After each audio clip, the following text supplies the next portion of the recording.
Welcome back to the MMA Meltdown Radio Show. J.R. Gordon here, joined by Ron Goldstein of FightJobs.com. I am with MMABuzz.com. Thanks for joining us. Earlier, we had a chance to do an interview with Ronda Rousey, and we're going to play that for you now. Here we go. Welcome back to another edition of the MMA Meltdown Radio Show here on 102.3 ESPN. I am Brian Smith.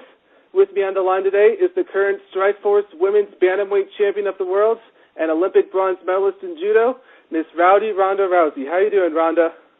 I'm doing great. How are you? Fantastic. I'm pleased to be talking to you. I'm a huge fan. Oh, thanks. 1 to 5. Now, like I mentioned before, you're the current Strikeforce Women's Bantamweight Champion, but you've only had 5 professional MMA fights. Are you surprised by how much success you've had in your MMA career so far? I'm not surprised, but I didn't expect things to go so smoothly. You know what I mean? Like, right. I knew I was capable of doing it in this kind of fashion, but I didn't expect it so much. You know what I mean? Right. Like, it's almost been like everything's gone like a little too well. I'm getting suspicious of my own life right now. Everything's too great. Now, like I mentioned before, your background is judo, and we've seen a lot of people with judo backgrounds do well in MMA, like Carl Parisian and Manny Gambarian. How well do you think judo translates into MMA? I mean, I think it translates perfectly. I mean, it's one of the few grappling styles where you don't change levels before you do takedown. I mean, you get mostly a lot of upper body clinch throws, which I think are, more effective in MMA than like shooting and stuff. That's why you see Greco-Roman wrestlers doing so well. And it's one of the only one of the only grappling arts that really does takedowns and submissions, Right.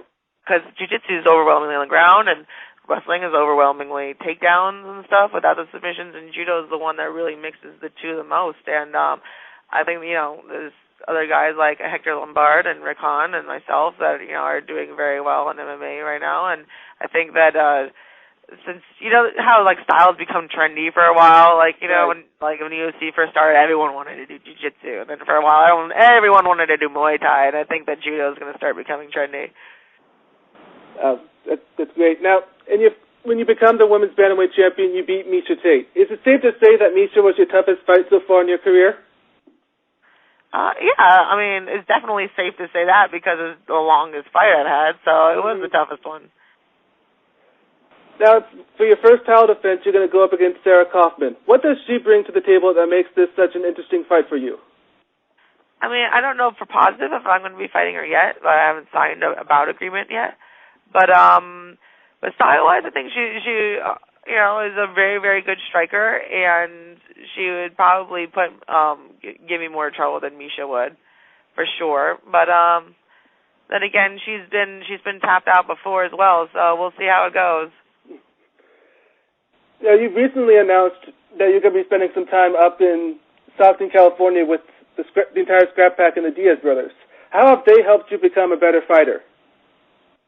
I mean, they help me a lot. Just,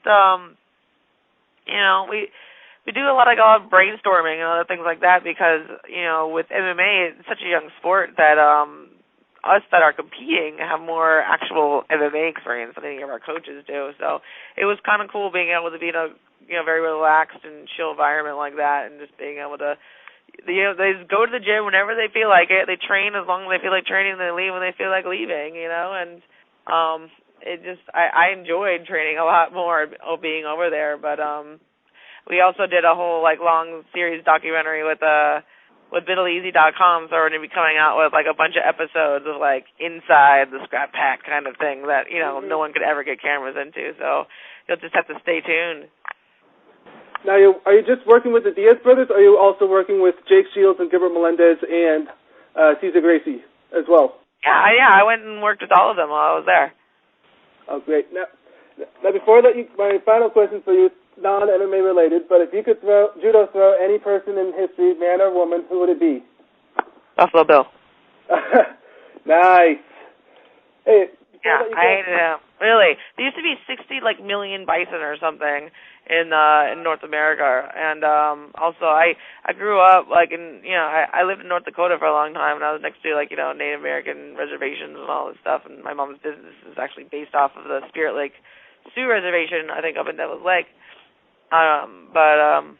Yeah, it's just I hated that guy in history. He totally just destroyed their entire culture and killed a bunch of animals. So he pissed off all the Native Americans and PETA at the same time.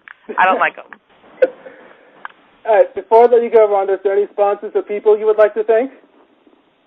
Yeah, I would like to thank Gaspari and Citizens Humanity and Throwdown and BossRootin.com and people I'm forgetting.